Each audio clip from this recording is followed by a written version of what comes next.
Data inflasi Jepang dirilis dengan angka 2% yang berarti sesuai dengan target dari Bank of Japan. Tapi masalahnya adalah apakah ini akan menggugah selera dari BOJ untuk segera mengetatkan atau memperketat kebijakan moneternya? Itu yang akan kita tunggu. Dan begini ulasannya, karena salah satunya kita lihat dari potensi pergerakan berikutnya terkait dengan apa yang terjadi pada Israel dan Hamas. Oke, penggerak market berikutnya atau yang menyebabkan menjadi sentimen market utama yaitu adalah terkait dengan data inflasi Jepang yang sentuh level 2%. Perlu diingat, ini adalah data yang juga menjadi salah satu syarat utama bagi Bank of Japan untuk mengubah kebijakannya. Tentunya selain data tingkat upah ataupun negosiasi upah yang baru akan selesai di pertengahan atau bahkan di akhir bulan Maret. Nah, masalahnya adalah inflasi inti excluding food ataupun makanan kecenderungannya berada dalam fase penurunan selama 3 bulan berturut-turut dan termasuk yang terendah dalam 22 bulan terakhir. Dan angka itu yang semula diekspektasikan atau diharapkan turun ke 1,8%, ternyata turunnya hanya ke level 2,0%, persis di angka target utama dari BOJ. Nah, posisi inilah yang membuat kenapa USD Japanese Yen mengalami penurunan. Karena salah satu hal yang paling jelas di situ adalah ekspektasi terkait dengan pengetatan kebijakan moneter menjadi semakin terbuka.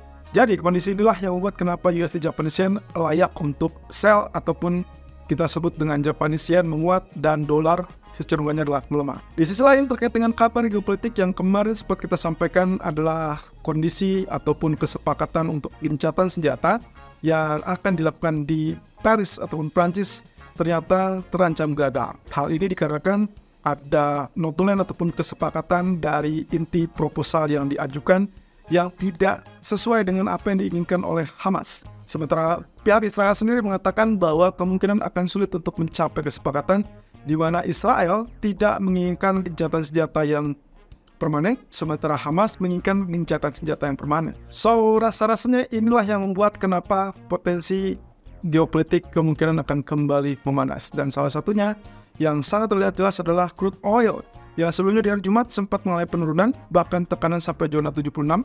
Dan bahkan kemarin saya sudah ingatkan di live streaming, hati-hati di malam hari kemungkinan rebound, terutama jika tidak tembus area support 75.50 ataupun 76.00.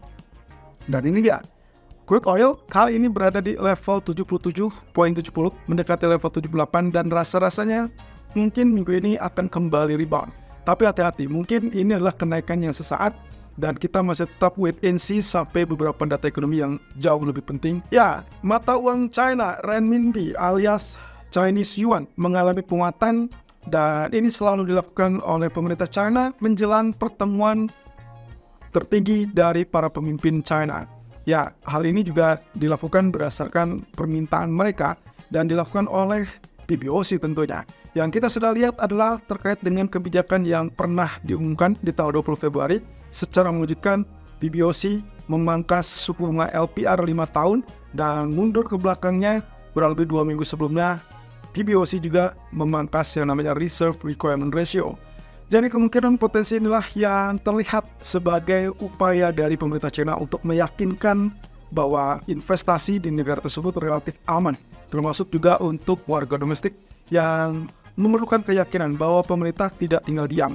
Kaitannya dengan hal ini, kemungkinan kita akan melihat potensi dari pergerakan dari Hang Seng ataupun pasar ekuitas China, saya rasa masih tetap dalam jalur kenaikan setidaknya sampai tanggal 5 Maret karena pertemuan ataupun KTT tingkat tinggi yang akan ada di China akan dilakukan di tanggal 4 dan tanggal 5.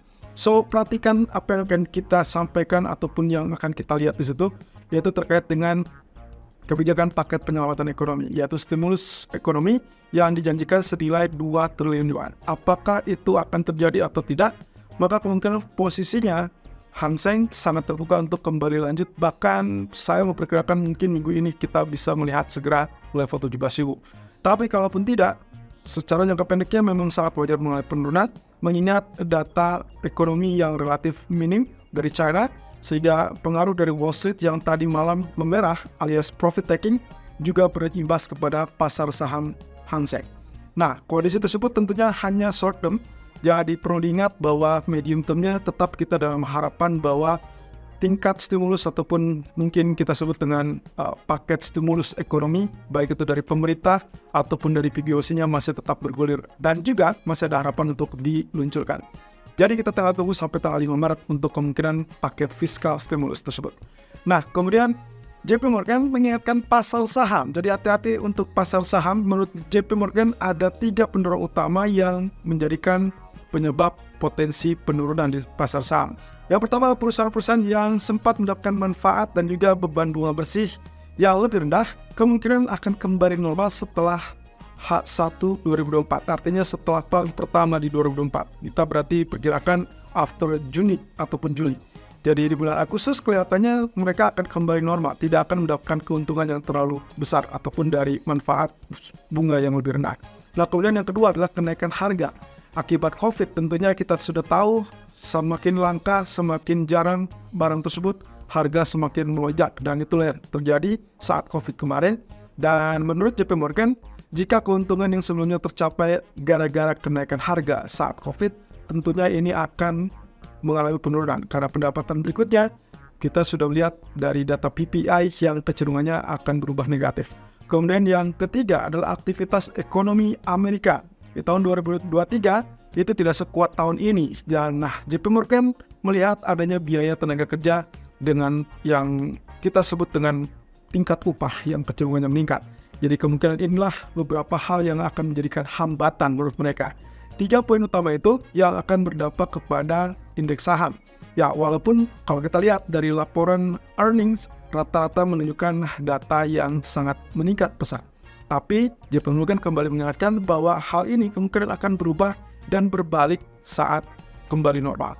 Jadi hati-hati, all time high sudah tercapai dan kemungkinan sangat reasonable. JP Morgan mengingatkan hal tersebut. Tapi catatannya adalah ini bukan untuk hari ini ataupun hanya untuk malam ini, melainkan dia akan memperingatkan setelah 6 bulan. Artinya pertengahan tahun ada kemungkinan indeks saham mengalami penurunan menurut JP Morgan. So kita tinggal tunggu saja.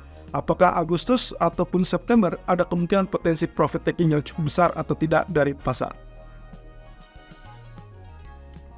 Dari Bank Central Speakers, kali ini muncul dari Presiden ECB Christine Lagarde yang juga menyoroti terkait dengan inflasi. Menurutnya inflasi zona Eropa memang diakui sudah turun. Dan bahkan banyak tanda-tanda menunjukkan inflasi tersebut terus berjalan dan semoga saja mencapai target 2%. Lagi-lagi angka 2% adalah angka yang diinginkan atau diharapkan oleh para bank sentral di seluruh dunia. Jadi kita akan lihat di sini data inflasi dari zona Eropa sendiri baru akan dirilis di hari Jumat minggu ini. Posisi ini tentunya akan memberikan kesempatan untuk ECB mempertimbangkan apakah mereka akan melakukan pemangkasan lebih cepat atau tidak. Sayangnya dari Presiden ECB Christine Lagarde sepertinya tidak akan ada yang namanya pemangkasan lebih cepat.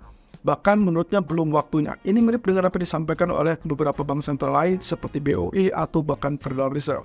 Nah, satu hal yang pasti, perlambatan ekonomi di Eropa memang sudah terdeteksi dan ini yang akan membuat dilematis. Karena satu sisi, mempertahankan suku bunga terlalu tinggi, terlalu lama, justru kecenderungannya adalah semakin melambatkan kondisi pertumbuhan ekonomi mereka. Tapi di lain sisi, kalau mereka terlalu tergesa-gesa, mereka juga belum melihat angka inflasi mereka turun ke level 2%.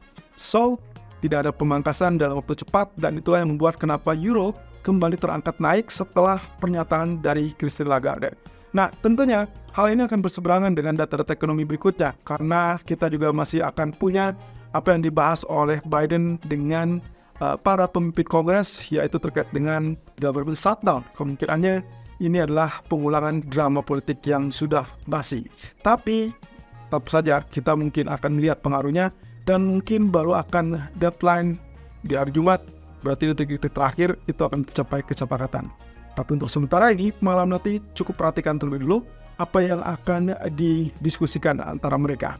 Nah, kemudian dari BOE juga ada speaker kembali yang kali ini adalah Deputi Gubernur Ramsden dan juga dari Fed atau Federal Reserve, Kepala Supervisi Fed yaitu Michael Barr juga akan memberikan pernyataannya. Saya rasa apapun yang dikatakan oleh Bank Sentral saat ini mereka mempertahankan kemungkinan tidak akan ada pemangkasan lebih cepat. Tapi data ekonomi kembali menjadi tekanannya. Data ekonomi yang lemah data ekonomi yang relatif lebih turun atau lebih cepat turun, maka itulah yang menjadikan indikasi bahwa bank sentral di seluruh dunia bisa segera bertindak. Ekonomi climate kali ini, perhatikan dari beberapa data German Consumer Climate dan diperkirakan akan mengalami kenaikan tipis dari minus 29,7 menjadi minus 29. Ini berarti kalau misalkan memang menguat, otomatis euro akan kembali naik, tapi kalau sebaliknya, maka hati-hati euro kemungkinan berpotensi turun. Walaupun saya agak miris ya, kemungkinannya baik euro ataupun pound sterling kecenderungannya bergerak stabil alias sideways. Jadi kita belum melihat gebrakan yang selanjutnya akan terjadi, melainkan semua tertuju kepada data-data Amerika. Dan itu berarti kemungkinan gangguannya adalah terkait dengan US dollar. Kemudian juga data durable goods order dari Amerika, dan di malam hari tentunya dengan data consumer confidence. Tolong perhatikan consumer confidence-nya, karena kalau misalkan datanya relatif lebih lemah, oke, berarti US dollar akan kembali tertekan, dan ini berarti melanjutkan sentimen walaupun menjelang akhir bulan yang biasanya kecenderungan menguat. Tapi untuk kali ini, kelihatannya dolar agak sedikit sulit untuk bernafas. Tapi kita akan lihat apakah ini akan bertahan terus apa tidak sampai nanti malam. Dan jangan lupakan, minggu ini fokus utama adalah data GDP besok malam dan juga data inflasi PCE Amerika di hari Kamis.